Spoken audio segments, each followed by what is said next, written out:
BCUSA, BCUSA. Kaze nawe kuri televiziyo ya BCUSA.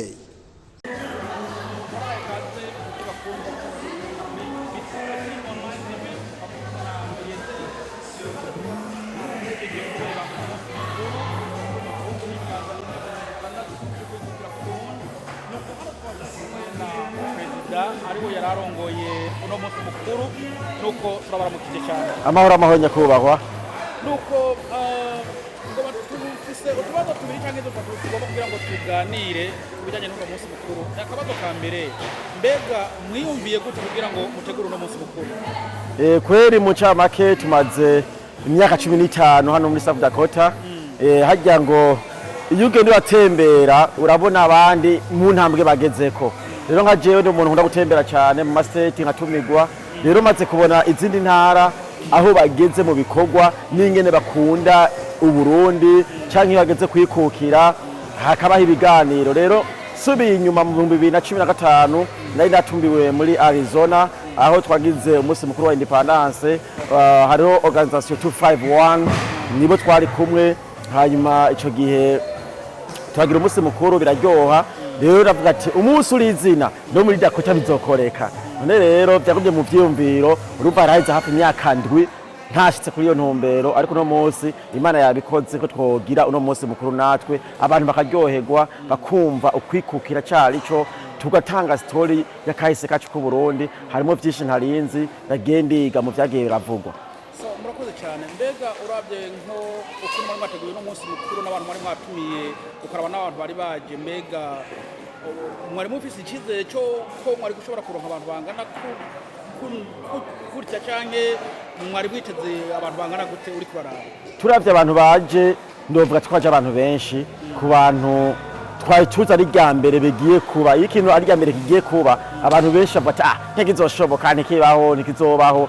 None rero abantu baje ku bwinshi bavyitabiriye, kandi ashima nuko umukuru w'igisagara ariwo umumeya wacu hano nubwo atashoboye gushika twaramutomeye, ariko yari yasafiye muri Iowa araheza aratwandikira ko ari muri Iowa biza kugorana kugira ashike aza gushika amasaha yagiye. Rero kubw'ivyo ndashima intambwe ya mbere ingene abantu bavyitwayemo neza, baje ku bwinshi, kandi murazi ko mu gisagara iwacu harimwo uwabuze nyina wiwe mu Burundi. Ivyo navyo biri mu byatumye abantu benshi adashobora kuza, mugabo ko bashitse niteka kuri BCUSA.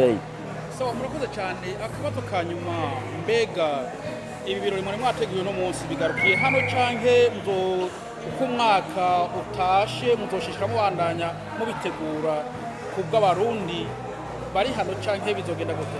Ku vyiyumviro vyiwanje kino ni intambwe ya mbere, ahubwo tugiye gukomeza mu myaka izoza hamwe abantu bovyumva bakazana uburyo tugashira hamwe tuzotumira n'abaje batamba ingoma, tugatumira n'abandi bategetsi mbere n'abayobozi ba BCUSA ku rwego rwa federale, tukazobatumira nabo bakashika hano bakabona intara ya South Dakota ingene iri mu bikorwa iticaye. Umoja ni nguvu nkuko twaba tubivuga muri BCUSA, turi hamwe twese ntaho tudashobora gushika. Rero iyi ni intambwe ya mbere, turifuza ko intambwe ya kabiri ko twotumira n'abandi benshi mbere bakahashika, tukagira partnership nkaho rya Musudane yavuze ati ko yiteguye gukorana natwe kugira tugire partnership mu bikorwa nk'ibi. Murakoze cyane, turabashimiye Presider. Hanyuma nkuko mubitubwiye ndibaza yuko bitagarukiye hano, bizoshishikara kubandanya mu myaka iri imbere. Turabashimiye cyane, Imana ibahezagire. Wadushimiye ndetse abari baradukurikirana kuri BCUSA online TV. Nuko ibiganiro byinshi biko biraza, mwibagira kuri subscribe, comment and share. Thank you. God bless you. BCUSA,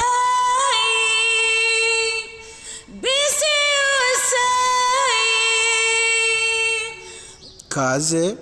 Kaze nawe kuri televiziyo ya BCUSA.